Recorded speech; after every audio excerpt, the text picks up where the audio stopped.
Don't be kind, oh my God. Hello, and welcome to Val, Voices of Wisdom, the show that might not be for everybody, but everybody needs to watch this show. I want to say thank you to LTV. They've been so great. I think this might be my maybe close to third year, going on my third year. And the staff here is phenomenal. And I thank you, first of all, before I even start. And this is the holiday season. And generally, holiday seasons is with family. So the name of this show is called We Are Family. And I am so excited that I have my family on the show today. And we have Nylejah, my granddaughter, and Takyia, my daughter, who's visiting from Maryland. Welcome. Thank you. Thank you. So, guys, family. Did we have a ball last night, though, hanging out? Yes. I mean, but we've been eating a lot, haven't we? Yes. I mean, the food and the desserts. The key lime pie and the banana pudding Lasagna. and the lasagna. Yes. I mean, what else did we have? I mean, we've been eating so much. The cookies, Ham. apple Apple pie and pie. ice cream, Eggnog. the eggnog. Oh my God. So, Nylejah, this is your last year in High school. Yep. Wow. I remember as a baby. So how does it feel being your last year of school? It's stressful, but I'm excited. I can't wait. I'm just ready to go into the field of fashion design and start college and all that stuff. So you've gone to FIT, how many, 3 years in a row now? 3 years in a row. Just tell us a little bit about that weekend program Mommy enrolled you in.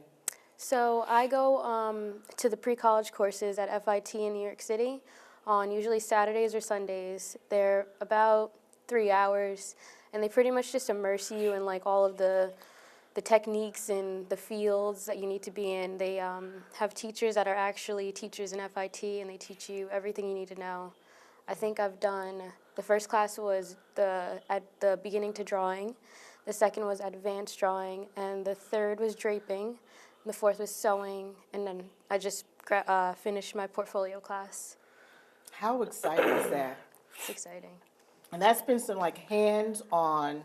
Some serious experience. And FIT is, I mean, it's a well-known college. Everybody and Yeah. mother try to get in that. And it's a college that I think even Michael Kors went to that college. Yep. I think he did. I'm pretty sure he did. Yep. So it's been exciting. And Yeah. I think you already got accepted to one college already? Yep, Savannah College of Art and Design. Wow. So this is so exciting. Yeah.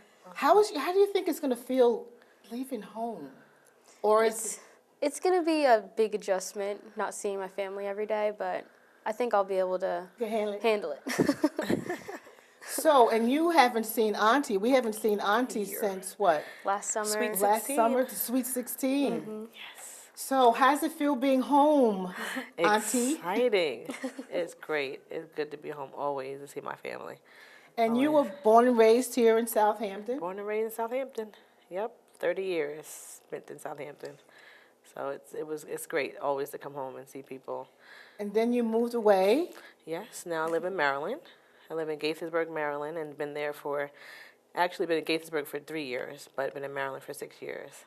So, and it's great. It's one of the best things I did. But, you know, it's an adjustment at first, but now I'm considered a Marylander. Marylander. You got your official Maryland license now, right? Wow. I am. It's been 6 years, so I have that stamp. But it's been great. So what are you doing there now? Well, now I just got a promotion to operations coordinator of a family service agency. It's actually agency that helps underprivileged families, low-income families. It's a large campus, so we do a lot at FSI, medical, outpatient, mental health. We do youth intervention for drug and alcohol. We have off-sites for mental health that are, you know, functioning levels, and we do a lot. But what I worked in as far as my program before I became operations coordinator, I was a parent educator and home visitor for 5 years.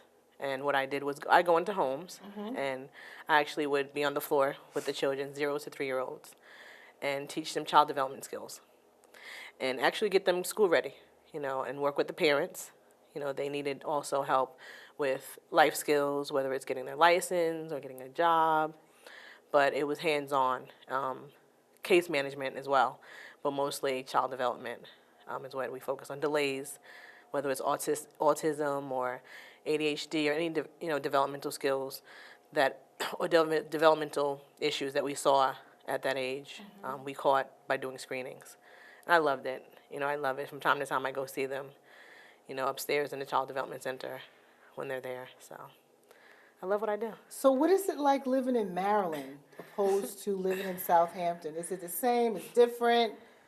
Well, where I lived at for the first 4 years was Olney, Maryland, and it was pretty much like Southampton. Okay. So it kind of reminded me of home, the small community, and you bumped into the same people you saw. So it was kind of nice. Where I live now is more city, more broad. But it's nice. I like it because it's, a lot of culture. I'm 30 minutes from Washington, D.C., so you can take the metro in or drive up the road and see the different museums. So I kind of get spoiled in that sense. I do miss the ocean. I miss the water. Oh, wow. We're not near water. Ocean City is, not too far, but it's nothing like the beaches in the Hamptons. So, just in case anybody is thinking, you're having a baby. Yes, I am. So this is my first granddaughter, but I'm having a grandson. Yes, he's here sleeping somewhere. He doesn't know he's even on camera. He has no idea.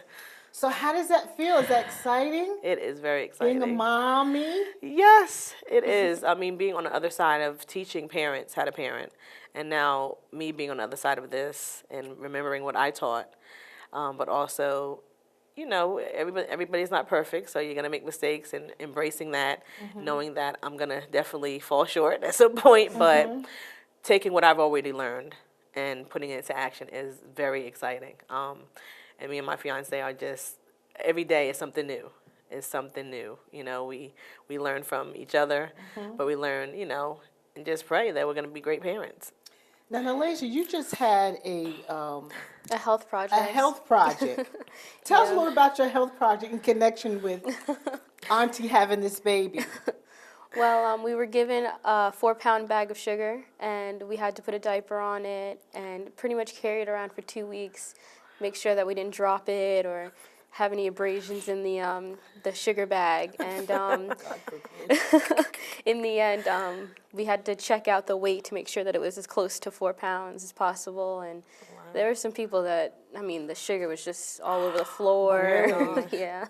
Wow. So what was the point? What are they trying to teach you, and what did you get out of it?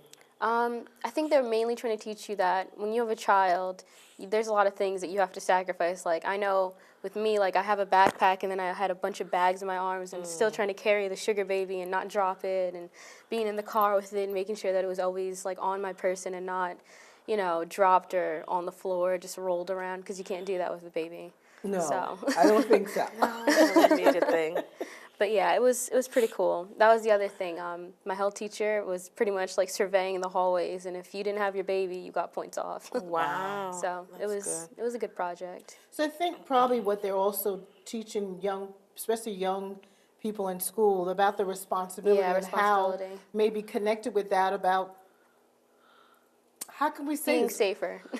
having safer relationships. I'll say that. Or we could just say Sex. safe sex. There you go. We say that on TV, right? Yes. So do they talk about that as well in school? Yeah, my teacher is very open about that. She lets everyone know, you may think you're having fun, but it ends up paying a price in the end, so you need to be careful. So, yeah.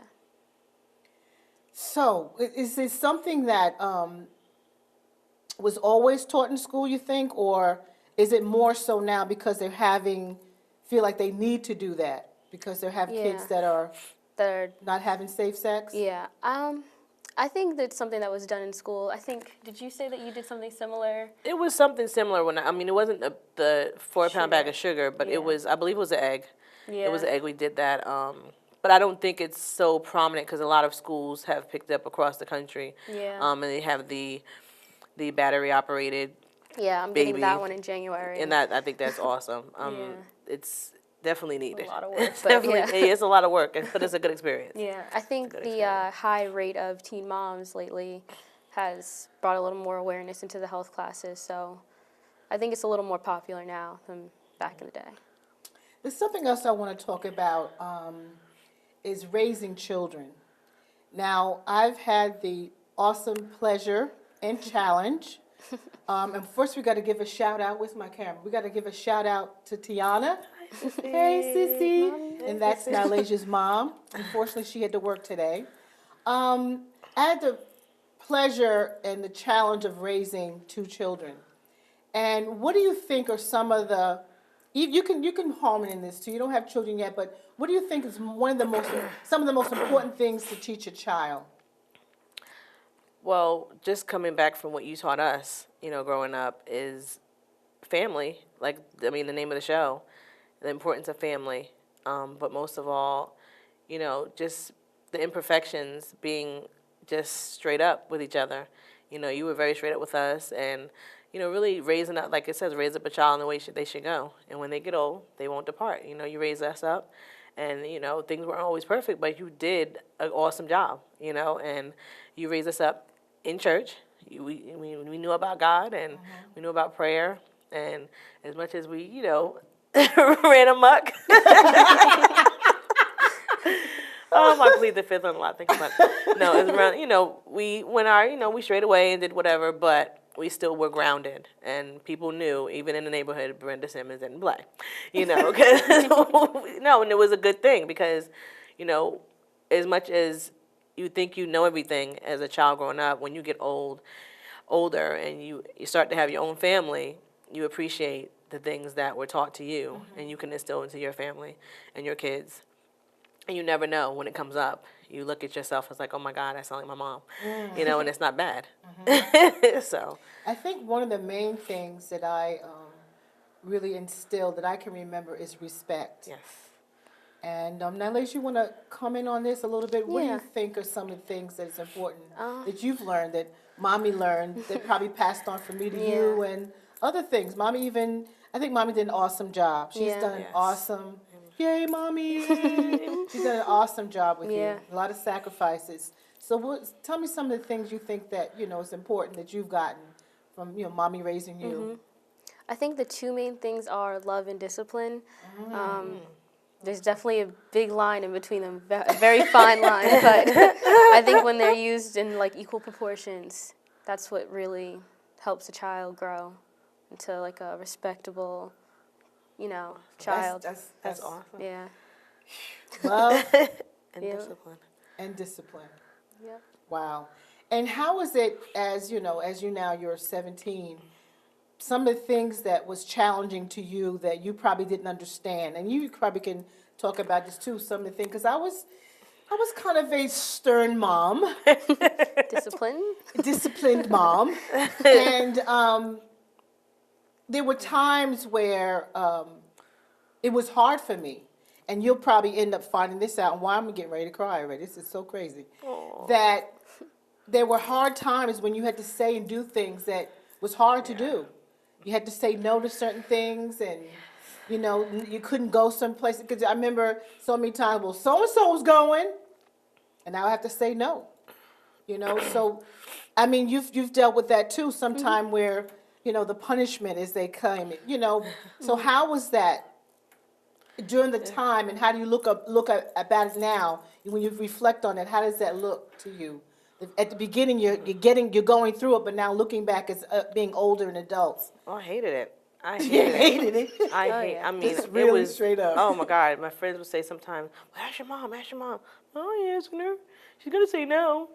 So I mean, at that time, of course, as a teenager and young, you don't like it. You want to go everywhere. But being older and seeing, some of the youth now, even where I live, I'm glad that you had those boundaries. You taught me boundaries, and that's what even, in my profession of what I did, you have to teach a parent to teach their child boundaries. Because if that boundary is not there, their influence, if they don't stand for something, you stand for anything, and that is dangerous, especially with gang violence. It's still prevalent, and it's not as prevalent in some of the suburban communities, but they have their little cliques, and you can get influenced by music, anything, if you don't have a strong boundary and a head on your shoulder, you know. So, yeah, you're going to go through it when you're young and be mad and stomp to your room and slam your door. Yes, I'll break doors. I plead the fifth. But anyway, but when you get older, you do appreciate the boundaries, because it could have been bad. It could have been really bad, you know. So, yeah, I agree. I don't know how you feel about that. I mean, I feel very similar. I mean, I'm a little younger, so it still happens, but but you know, in the moment you're Doesn't feel upset. good. No. Exactly. But I mean, even looking back on things now, you know, comparing myself to some of my friends, you know, I've seen where discipline can get you, and I think it paid off. It was You all know, worth it's it. interesting. They have, I'm not going to bash anybody's family issues or teaching skills, but it just seemed to be different when when people don't have boundaries. And I think the thing that I look at is when you have that foundation, it's not just about a mother and a child being taught, it's what's going to happen in the future. If you have respect for your mom or your dad and your siblings, then you'll learn how to have respect for officials and teachers and your bosses, and et cetera, like that. So that's kind of really what it comes down to, is really preparing yourself. It's that foundation that has to be formed, so you have something to lean on and to know when you go out. Because, I mean, the respect thing is something to me that was so key to me. I grew up, yeah, y'all know how old I am, I think. Y'all have watched the show, you'll know how old I am. But anyway, it was even different then. I think each generation gets a little looser. But even back in my day, that we couldn't even stay in the same room a lot of times in conversations with adults, you know. And that had its, you know, they had their reasons for that. And sometimes now, talking about reflecting back, I understand. Because some of the conversations weren't children's conversations, you know. But then the communication wasn't as well. I think, talk about that, about how important is communication, you know, when it comes to parenting. Well, that's one thing that we taught, you know, in our agency, we teach rather, is communication is important. You know, you can tell your child to be quiet, it's better seen, not heard, you know, the old school, you know, and I do agree too what you just said about there's certain conversations that a child should not be involved with. And it doesn't have to be any swearing or any, you know, violent nature of conversation. It's just not appropriate for a child. So yes, they have their place, but you know, what we teach too, and what I believe is, you know, a child still has their opinion, still has to be a part of the family and feel wanted and feel accepted and feel like they have a right to speak their piece and not be squished. You know, their personality, their emotions, whatever. They need to be validated, because a lot of children that are not validated at a young age tend to get that validation from other sources. Right. And it's not always a positive source. So it's important to include your child in a conversation, even if it's not the conversation that you want them at the dinner table. That's why we promote eating dinner together. That's the time to really focus and give them a chance. You know, maybe it may not be that time with your girlfriend or your homeboy or whatever, you know, during halftime of the game. No, you know, go in your room and play with your friends, but maybe during dinner time or another time, it's good to have them to be a part of a conversation. But communication is important. It really is very important. And what do you feel about that, Nylejah, when it comes to communicating?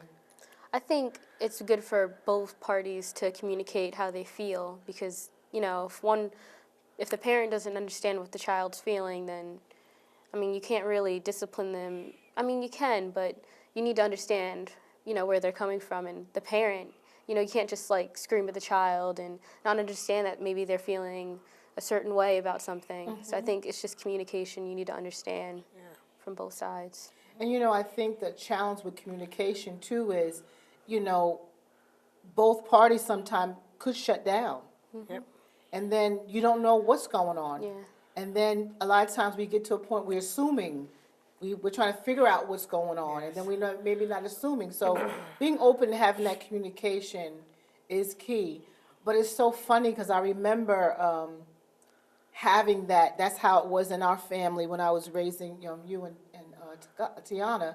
was to have that communication.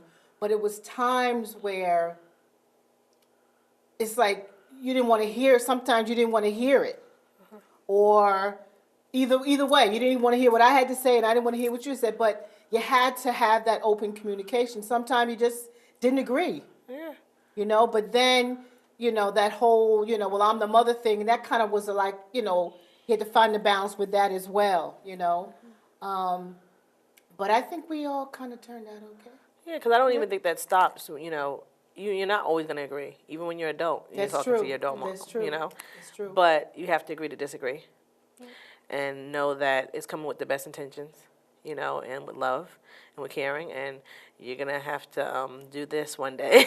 Exactly. So watch out what you say about it. But yeah, I don't think that it just stops at a certain age. I think it continues even through adulthood. You know, so. And it's a time where I think mommy's going through this now, where this transition of you becoming an adult, no longer little Nylejah. So even that transition as a mom is difficult too. And I don't know if you really understand. Mommy's probably even shared that with you, or maybe she hasn't. So she's kind of hinted around to me a little bit. It's just, I think it's the idea of letting go a little bit that, you know, scares her. I mean, it is. It's a hard transition. It's from being a little girl to going to college, living on her own. It's... And you know, I think as a mom, here comes the tears again. As a mom, I think you want to think, did you teach them everything that you're supposed to teach them? Did you do a good job? Did you leave anything out? Did you say something wrong? You know, you kind of go through all those reflecting times where you're trying to figure out. But then that's where prayer comes in. Yeah. And, you know, you let go and you just trust that, you know, you've done your best. Yeah. And you just pray them through. Yeah. Yep. And that's how it all comes down to it, you know. Yep. So you're due February 17th. and it's a boy. Yes. And we don't have many boys in our family, so this is so exciting. Yes. Very, very, Yes, very exciting. It is. It really is. Yep. I'm actually 33 weeks on this past Monday. I just turned 8 months. So Wow. it's exciting, and it's... So how does it feel nervous. not being the only grandchild anymore? I think the age I am now, you know, it's just exciting. It's good now, huh? Yeah. I mean, if it Perfect would have happened when timing. I was younger, it might have been a little... Yeah, you issues, did not right? want me to have kids. Because I think I remember you saying that to me. You did not No, want I me to did have not kids. want... No. No, you can't have any kids. It's my G-Ma. So it's great that you're old enough now. Yeah. No, it's great. Yeah, no, I'm excited. And I was Yes. trying to figure out if I'm going to still be G-Ma. Yeah, I mean, it's Yeah. whatever. Change the name. Gigi, G-Ma. Gigi. G-Ma. I like Gigi. It's cute. Gigi. Thank Somebody you. said, "Oh, how about Margie?" And I'm like, "No, that sounds too much like another name." No, I just should have thrown it in there. no. G-Ma or Gigi will be great. Yeah. Wow. I thought to throw it and make you laugh. Oh my God. Inside joke. Yes. Anyway. Anyway, so I am excited about the show, and I'm going to read. First of all, let me ask you this joke. Talking about babies. Okay. What does a baby computer call his father? Dun, dun, dun, dun, A baby dun. computer. What does a baby computer call his father? I have no idea. Yeah. Dada. Data. Wow. Data. That's good. Isn't that cute? Isn't that Ba-dum-bum. cute? Isn't that cute? That's cute. That's right. We just had a baby shower for you, Yay. and that was fun. so much fun. It was was a lot of fun. We and had it a was blast. The games were a the best surprise part. birthday. Surprise birthday. Actually, it was my birthday. Oh, that's right. That It was same your week. birthday 2 days before that. But also a surprise baby shower. It was great. You guys came and It was surprised fun. me. But how you really kept. I'm gonna blow Well, up your spot. it's okay. You was trying to text us to try to find that Yeah, we were there. I did. We And we was tricked just you. trying to. We tricked you. I was at my class. He was in New Yeah, York. even my precious niece. Hello. They talked me into Don't it. lie to Auntie. They talked me into it. I know, it's okay. But yeah, I was definitely, I was bugging Heath to death. Heath, my fiance, he did a good job because he knows I'm nosy. Tried. And he knows I analyze everything. So what happened? You know, what's going on? Calling, texting, and nobody was returning my calls or texts. So that was really nerve-wracking. But it was just fun in the oh my God, it was so much fun. And I loved the games and The diaper games. oh my Oh, yeah, goodness. the diaper game was fun. Of course, the Those are food. fun. The food was But good. no, it was just great to see people and the kind words that everybody had, the tear-jerking moment, you know, at the end. I embraced everything, every word, you know, every word of wisdom. So it was a great experience. So thank you. And while I was there, I wrote this poem. Oh, And we have like a minute and a half left. And I'm going to read this poem before we end the show. It's called A Mother's Love. From conception to birth, from teething to teaching, from diapers to designer jeans, from boo-boos to broken limbs and the first broken heart. Through the good times and some bad, through ups and a few downs. The years of knowing who they are, whose they are, and who they are not. Sacrifices and sharing, embracing and erasing, leaving the past behind. They move out and start a family of their own. But one thing's for sure, a mother's love is forever, even when she's not there. So, no more tear jerking, because I'm getting ready to cry too. But this has been a special, special show. I was glad that I was able to have you on, and I'm glad for I was happy to be LTV here. and Seth for having this excited. special show for us on this Yes. special holiday. Thank you guys. I love you. Stop crying. I love you guys. Love you too. Love you too. All is well. Yes. Happy holidays, everybody. Yes. We are family.